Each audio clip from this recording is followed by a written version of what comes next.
Îți plac mașinile? Foarte mult. Toată ziua stau prin garaje, învăț chestii noi. Și acum, după ce ai trăit tot ce ai trăit, cum o să crești tu copiii? Trage pe dreapta, opriți. Opriți un pic. Salutare, dragi prieteni, sunt Adi Popescu și astăzi facem un vlog cu... Ana, bună! Cu ce mașină facem vlog? BMW E92 din 2008.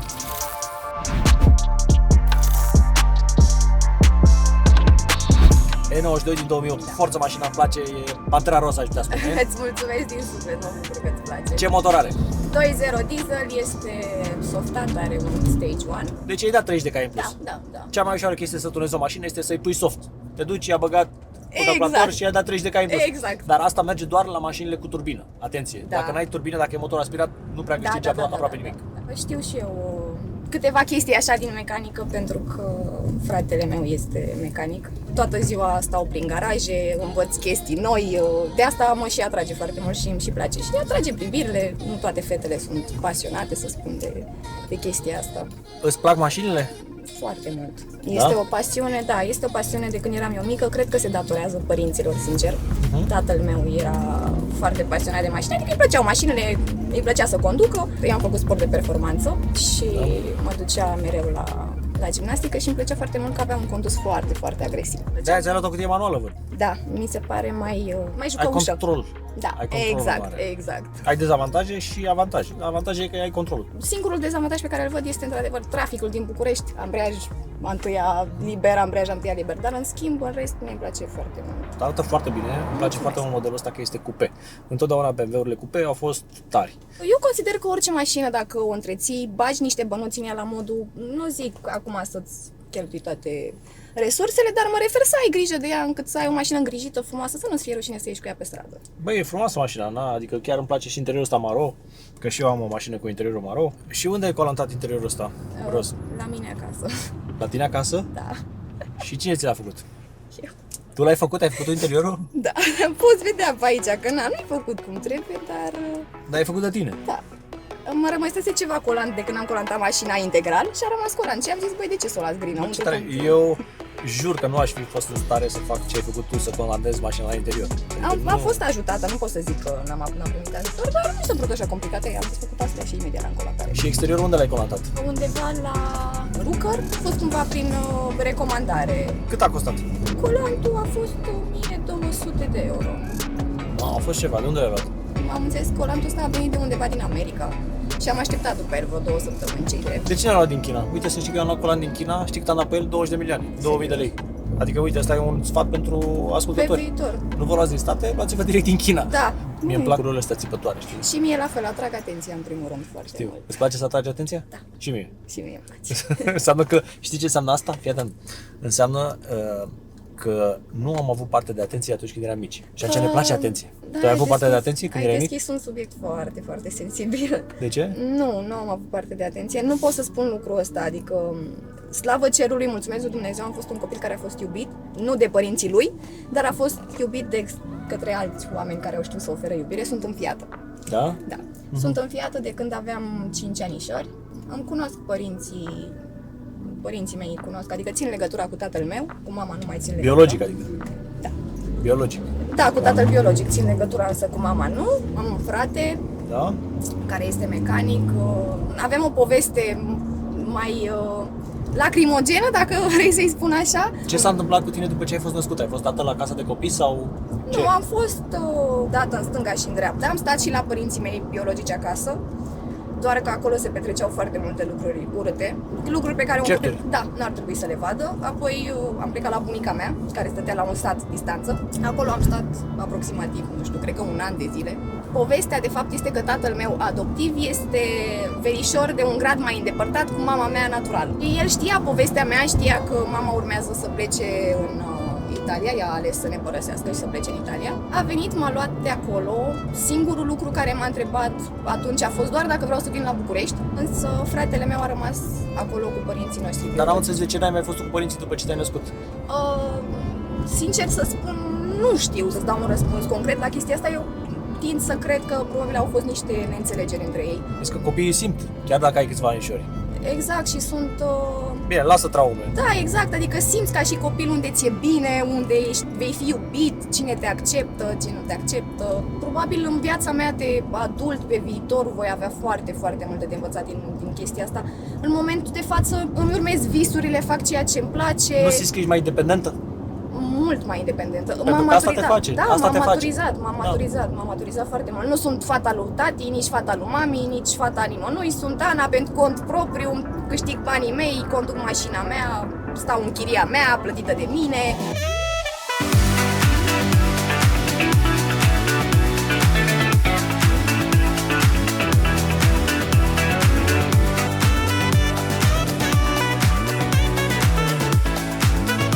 Da, vezi, întâmplările din copilărie ne marchează viața ca adult și ne setează o direcție pe care să mergem. Ca să continui așa un pic povestea, când am făcut eu, cred că dacă nu greșesc, 15-16 anișori, nu știu, nu mai știu exact. Am uitat să menționez, eu am rupt legătura cu fratele meu. E un subiect foarte sensibil el și de asta insist pe el, pentru că îl iubesc foarte mult. Și am rupt legătura cu el eu de la 5 ani de când am plecat de acolo. Adică nu prea știam foarte multe, nu mai știam foarte multe lucruri despre el, nu prea îl mai vedeam, nu vorbeam. Pe urmă, după câțiva ani, nu mai știu să zic exact cât, s-a întâmplat să-mi scrie pe Facebook. M-am speriat pentru că era o persoană cu același nume ca al meu. M-am dus la mama, era cu mine acasă și am zic, uite, mi-a scris un băiat care are același nume ca al meu. Și secunda aia mama mi-a explicat, uite, este fratele tău, am vorbit cu el, am început să ținem legătura. A fost nevoie să plece să muncească, n-am mai putut să stea aici. A fost plecat în Italia, a stat acolo vreo 2-3 ani, ceva de genul. Va veni și momentul să vină înapoi în România să ne recunoaștem, să ne revedem. Inițial trebuia să stea pentru o săptămână. Așa se pusese problema, cum că își cumpără bilet și vine, stă o săptămână, ne revedem, ne petrecem timpul împreună și apoi el pleacă la treaba lui. Dar, ce să credeți, mama mea adoptivă a făcut în așa fel încât ca el să nu mai plece și să ne țină pe amândoi. Și menționez că este o femeie, am dau lacrimile când vorbesc despre ea, e atât de puternică și... Mama adoptivă. Da, are un suflet atât de mare, gândește-te că a crescut 2 copii care nu sunt a ei singură. Tata, nu zic că poate așa a fost să fie, dar la un moment dat între ei nu a mai mers și ea a rămas cu 2 copii pe care și în momentul de față îi crește și ne iubește mai mult, cred că, decât pe copiii ei. Și acum, după ce ai trăit tot ce ai trăit, cum o să crești tu copiii când o să ai copii? În primul rând îmi doresc din tot sufletul să... Simte iubire. Da, în primul rând, și în al doilea rând, de fapt nu, cred că în primul rând îmi doresc să fie prietenii mei, să pot să vorbesc orice, să nu simtă că îi voi abandona vreodată sau că, nu știu, că nu există lucru pe care nu îl putem rezolva împreună. Să nu se simtă abandonați. Exact. Să nu simtă lipsa părinților. Exact, să simtă... Pentru că, practic, tu... Ah!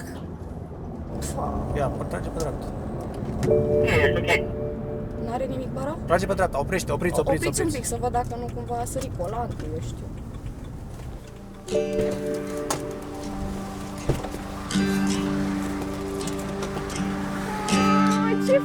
Ce fac? Nu mai am colant, e ultima bucată de colant pe care am găsit-o.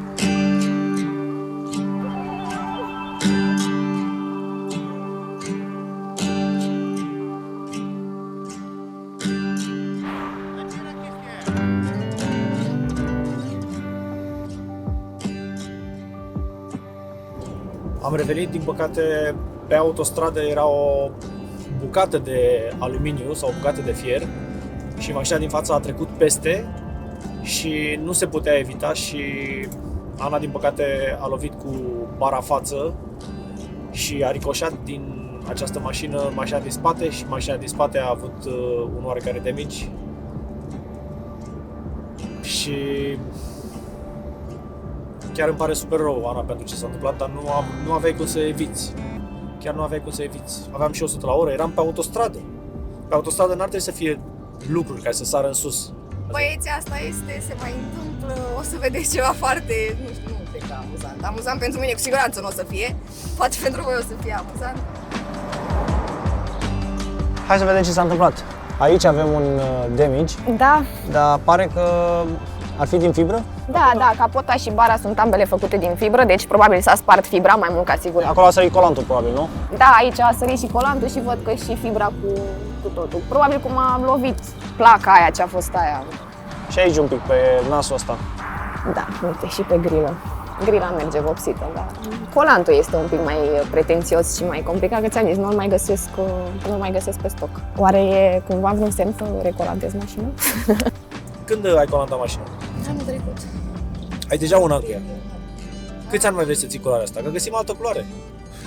Oricum, îmi doresc să schimb culoarea, dar momentan, bineînțeles, nu fac așa și ies banii. Știu ce zici. Din păcate, deși mi-aș dori să fiu miliardară.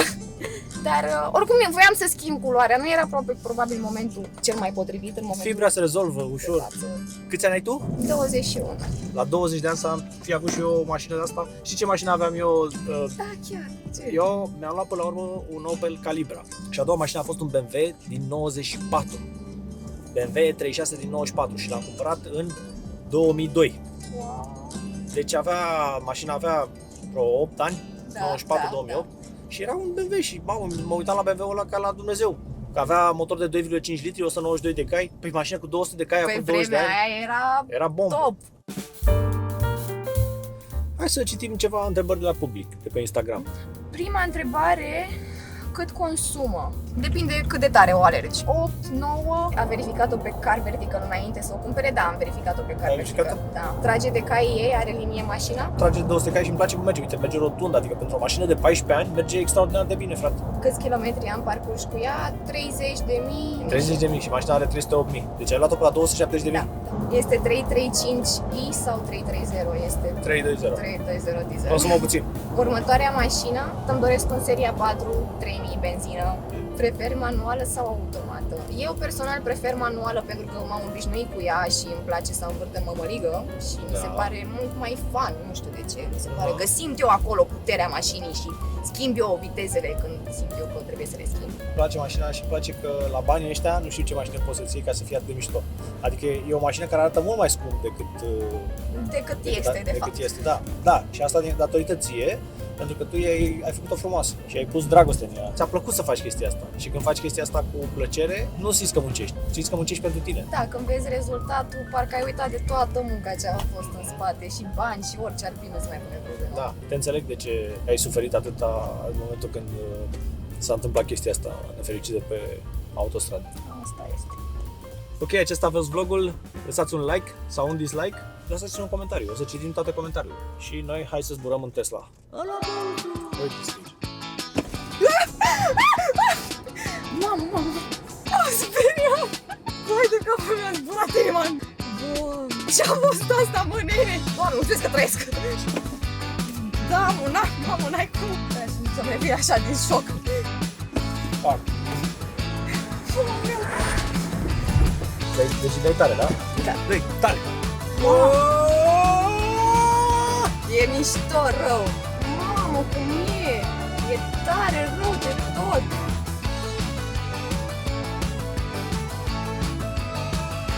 Pilot automat, stai practic cu buson. N-aș avea curaj.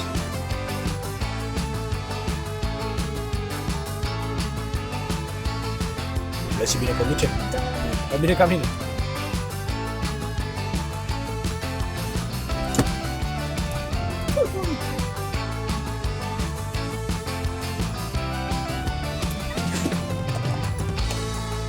Ce bine se ține!